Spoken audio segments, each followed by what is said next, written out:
10-year proposed term, very similar to an M&O type levy for, you've seen that in some of the school districts around. And the idea is to get money to take care of infrastructure that we can't otherwise take care of. Bond rates are very low right now. It seems to be a good time, if we are going to be incurring long-term debt, that this would be the time to do it. It addresses public safety and infrastructure, and again, it's voter approved. So this is the proposed timeline, summer, fall of 16. The staff is working. We have, I think, 9 different technical advisory committees who are meeting to flesh out different issues. In winter of 2016, we will finalize those issues, bring those to the council for their consideration and approval or amendment, seeking further direction. In the spring of 2017, council will approve to go forward or give other direction. If the idea or the direction is to move ahead, we will start a public information process, start town hall meetings, public presentations in order to inform the public of the process. And again, the bond election would occur May 16th of 2017. So that's one of the key initiatives in this budget. Okay, to get to the budget itself.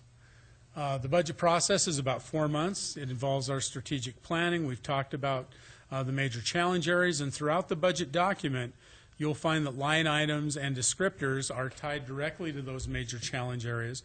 And we also have a couple of prior city council goals that we're dealing with as well, finishing those up. Beautification of city entrances, for instance, location of a downtown restroom. And there's one more that I can't remember right now.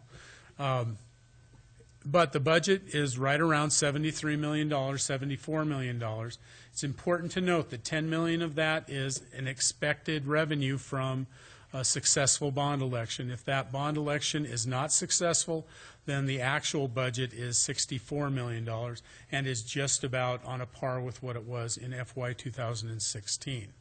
We'll talk about trends and comparisons and hit a few budget highlights as well. The budget document is a fiscal policy manual, operational guide, financial plan, and communication device.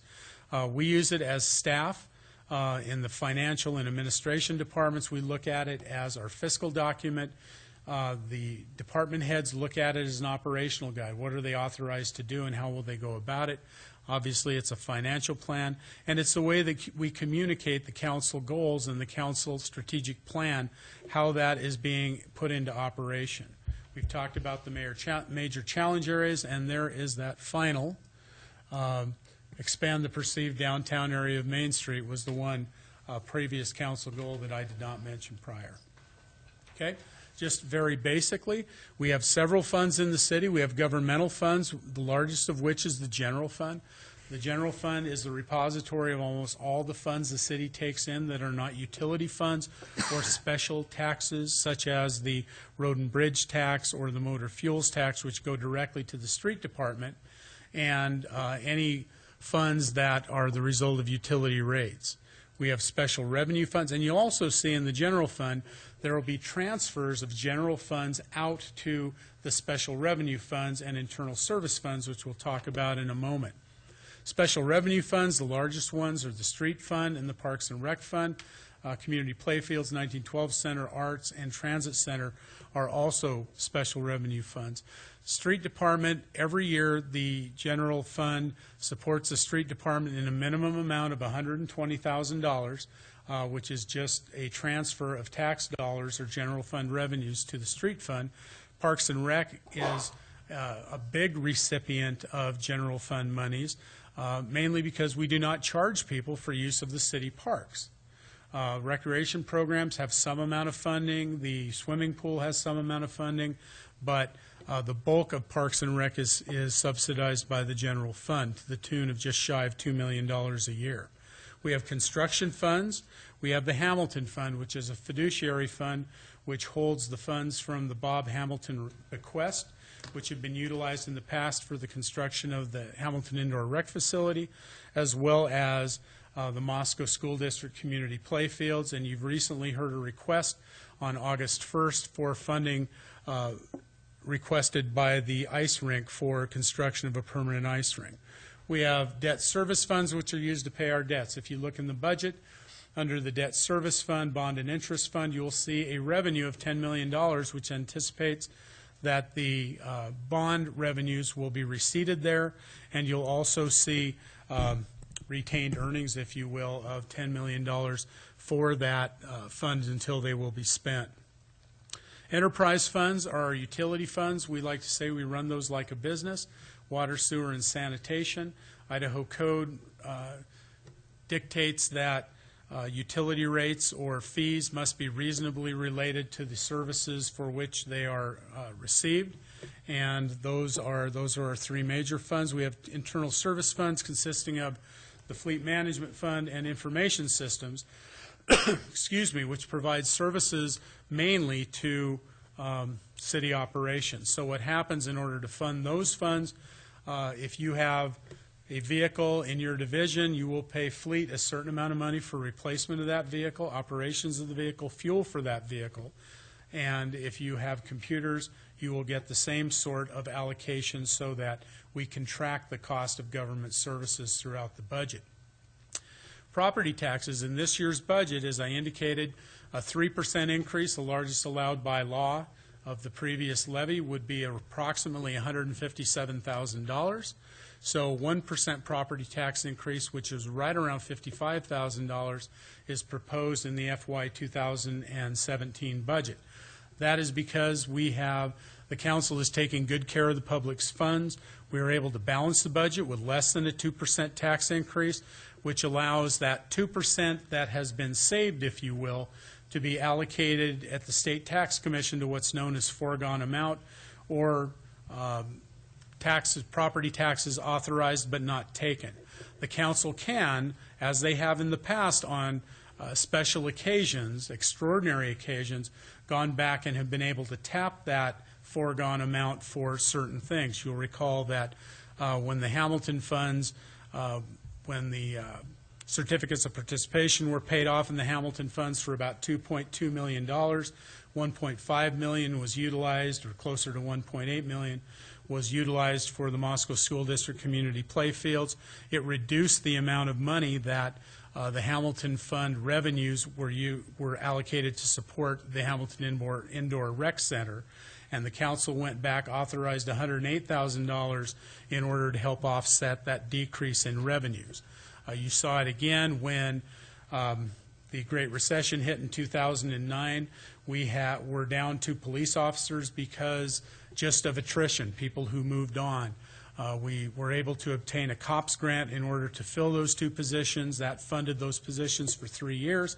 At the end of those 3 years, council authorized $150,000 to go back and backfill those monies. We utilized foregone amount for that. The latest use of foregone amount was for the assistance with the airport contribution of $2.5 million over 5 years. And we just talked about that about a month ago in these chambers.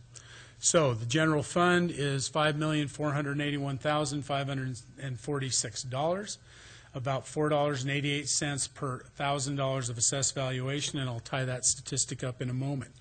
Also, because of new construction value, which was a bonus this year, we are allowed, outside of the 3% limitation, to also include the value, the ad valorem value of annexations, of which we had none last year, but we did see construction in the city of Moscow increase by $48,772 of ad valorem value, meaning that those were the taxes generated on new buildings that were constructed in Moscow. That was a larger number than we had originally thought, so that was good news.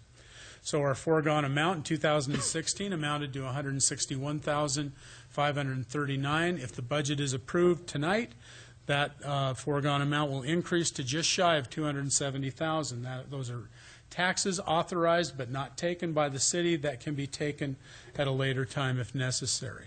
You'll see here a pie chart that explains if you're a City of Moscow resident and you pay $1 of taxes to Latah County, where does that money go? You'll see the City of Moscow takes 26 cents of every dollar of taxes, property taxes generated within the City of Moscow, in addition to a small bond that we have left on the swimming pool, which is due to be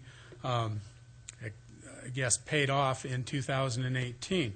We have a school district. The school district has a 2.8% bond that was authorized a couple of years ago, as well as 36.3%. And this is typical. School districts also get a large part of their funding from ad valorem taxes. Latah County takes just shy of 23%. Cemetery, a little less than 1%. This is North Latah Highway District. I'm sorry I didn't label that. That's about 7.3%. And the library takes about 3%. So as you can see, from $1 of taxes raised in the city of Moscow for property taxes, the city of Moscow at this point with that bond takes about 27 cents of that, so 27% of the total. How do we compare with our levy stacked up against those others in the other cities in the state of Idaho? The average is $7.61 per thousand. That's this line here. This is the city of Moscow. As you can see, we're in the lower 1/5 at $4 and I believe I said 66 cents per thousand. We are low as far as the city's levy. That does not mean that taxes in Moscow are low. The school district, Latah County, those also are supported by property taxes. But the city's portion of that dollar of property tax is very low compared to those others in the state of Idaho. Okay, these are the largest taxing entities, and this is not in Latah County. This is actually some of our peers. City of Moscow is here in the gold. City of Coeur d'Alene is in the brown, and in the taupe is the city of Lewiston. So you can see in 2015, historically, we lag far behind our peer cities in the amount of levy. Again, that is not to say that taxes in Moscow are low across the board. There are other entities who are also dipping into that tax. Something that also complicates taxes, property taxes in the state of Idaho, is exempt property. The University of Idaho supports about 50% of the economic activity in the city of Moscow, and properties owned by University of Idaho are non-taxable. They're tax exempt. Add to that the city of Moscow, Latah County, Moscow School District, and any of the other entities, Gritman Medical Center, those are not property tax, they are property tax exempt as well. So as you can see, exempt value, and this is just on the improvements, we obtained or calculated this number based upon casualty insurance, what it would cost to replace what the valuation was on those improvements is about $1.15 billion. Taxable properties, including property, the underlying real property, is about $1.1 billion. So not only do we have an extremely low levy, it's being levied on less than half the value of the properties within our city limits. So it's one of those things that the city of Moscow, the city council, staff, the mayor, we all know that we need to make do. We need to take care of the taxpayer dollars, and we believe that this budget does that, and this budget plan does that. Okay, one of the things that people ask is what happens to employees in this budget? Cost of living adjustment for 2017, which is utilized by going to the Bureau of Labor Statistics. We derive that by taking the 2015 average, and it comes out to just over 1/10%. So the CPI is extremely low. Salary adjustments, the police have a step and grade system, 7 steps, 3.5% per step. At the end of those 7 steps, they will be at 100% of market. In other words, they should be on a par with other like experienced officers at different cities around our area or within our region. 4% for those employees, non-police sergeants, patrolmen, and corporals. Those employees who are under 100% of market, in other words, they're fairly new and moving up, they would be eligible for up to a 4% on average salary increase until they reach market.